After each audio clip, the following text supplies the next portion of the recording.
اگر آج یہ ویڈیو آپ کی سکرین پر آئی ہے تو رک جائیے۔ میں جانتی ہوں کہ اس دور فتن میں جہاں دنیا مادی چیزوں میں کھو چکی ہے، اس ویڈیو پر صرف وہی رکے گا جس کے دل میں ولایت مولا علی علیہ السلام کی طرف ہے۔ اس ویڈیو کو صرف ایک سچا مومن ہی مکمل دیکھے گا جس کا دل غم حسین مولا علیہ السلام میں دھڑکتا ہے۔ اللہم صلی علی محمد و آل محمد۔ السلام علیکہ یا بنت امیر المومنین، السلام علیکہ یا زینب الکبریٰ سلام اللہ علیہا۔ معزز ناظرین، 10 محرم کی عصر تک کربلا کا میدان شہداء کے خون سے رنگین ہو چکا تھا۔ میری پچھلی ویڈیو میں آپ نے دیکھا کہ کس طرح آل محمد مصطفیٰ صلی اللہ علیہ وآلہ وسلم نے قربانیاں دی۔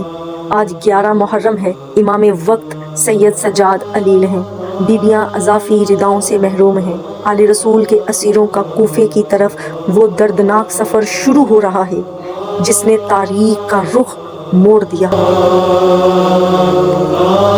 سکرین کے اوپر میں آپ کو یہ کتابوں کے حوالے دکھا رہی ہوں، اس کو آپ غور سے دیکھیے۔ شیخ مفید اپنی کتاب میں لکھتے ہیں کہ عمر بن سعد مالون نے 11 محرم کو اپنے مقتلین کو دفن کیا، لیکن نواسہ رسول صلی اللہ علیہ وآلہ وسلم اور ان کے انصار کے لاشوں کو تپتی ریت پر بے گفن چھوڑ دیا۔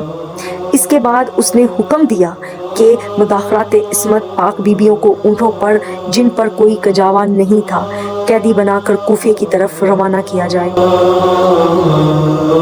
سکرین کے اوپر اب میں جس کتاب کا حوالہ دینے جا رہی ہوں اس کو آپ غور سے دیکھیے۔ اس میں نقل کرتے ہیں کہ جب امام زین العابدین علیہ السلام نے اپنے بابا اور بھائیوں کے تو ان کی روح قفص انصری سے پرواز کرنے لگی۔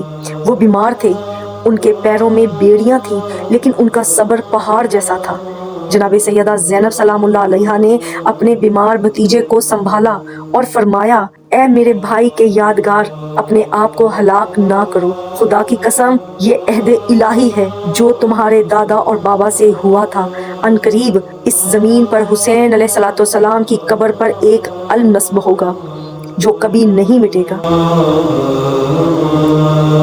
ناظرین، یہ قافلہ جب کوفہ کے دروازے پر پہنچا تو ابن زیاد کے حکم پر کوفہ کے لوگ تماشا دیکھنے جمع تھے۔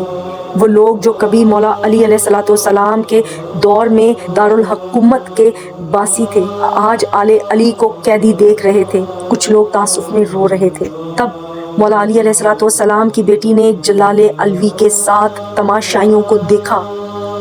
مورخین لکھتے ہیں جناب سیدہ نے ہاتھ اٹھا کر اشارہ کیا کہ خاموش ہو جاؤ۔ خدا کی قسم سانسیں سینوں میں رک گئیں، اونٹوں کے گلوں کی گھنٹیاں بجنا بند ہو گئیں، ایسا لگا جیسے علی منبر پر آ گئے ہوں۔ سید ابن طوس اپنی کتاب میں صفحہ نمبر 146 میں بی بی کا وہ تاریخی خطبہ نقل کرتے ہیں جس میں بی بی نے فرمایا، اما بعد اے اہل کوفہ، اے مکر و فریب کرنے والو، کیا تم ہمارے لیے روتے ہو؟ تمہاری مثال اس عورت جیسی ہے جو سوت کاٹنے کے بعد خود ہی اسے ٹکڑے ٹکڑے کر دے۔ تم نے اپنے لیے دوزخ کی آگ کا ذخیرہ کیا ہے، کیا تم روتے ہو اور چلاتے ہو؟ ہاں، خدا کی قسم کثرت سے رو اور کم ہنسو۔ تم نے رسول خدا کے جگر گوشے اور سید شباب اہل جنہ کو قتل کیا ہے۔ کوفہ کے لوگ اپنے ہاتھوں کو دانتوں سے کاٹ رہے تھے اور رو رہے تھے۔ بی بی زینب سلام اللہ علیہا نے یزیدی مملوکیت کے غرور کو کوفہ کے بازار میں ہی خاک میں ملا دیا۔ ناظرین، میں آپ کو وہ پیغام دینا چاہتی ہوں جو رہبر معظم سید علی خامنائی ہمیشہ اپنے خطبات میں دیتے ہیں۔ کربلا کی یہ داستان صرف رونے اور غم منانے کی داستان نہیں ہے، یہ جہاد تبعین حق کو واضح کرنے کی جنگ کی داستان ہے۔ اگر جناب سیدہ زینب اور امام سجاد کوفہ اور شام کے بازاروں میں حق کا سچ نہ بیان کرتے تو یزیدی وقت کربلا کے واقعے کو ایک ہی باغی کی موت کہہ کر دفن کر دیتا۔ جناب سیدہ زینب نے اپنی زبان سے تلوار کا کام کیا۔ اس ویڈیو میں آج کا سبق یہ ہے، ہم شیعان علی ہیں، ہمارا کام صرف رسمیں نبھانا نہیں ہے، ہمارا کام حق کے لیے کھڑے ہونا ہے، خود ریسرچ کرنا اور مظلوم وقت کا ساتھ دینا ہے۔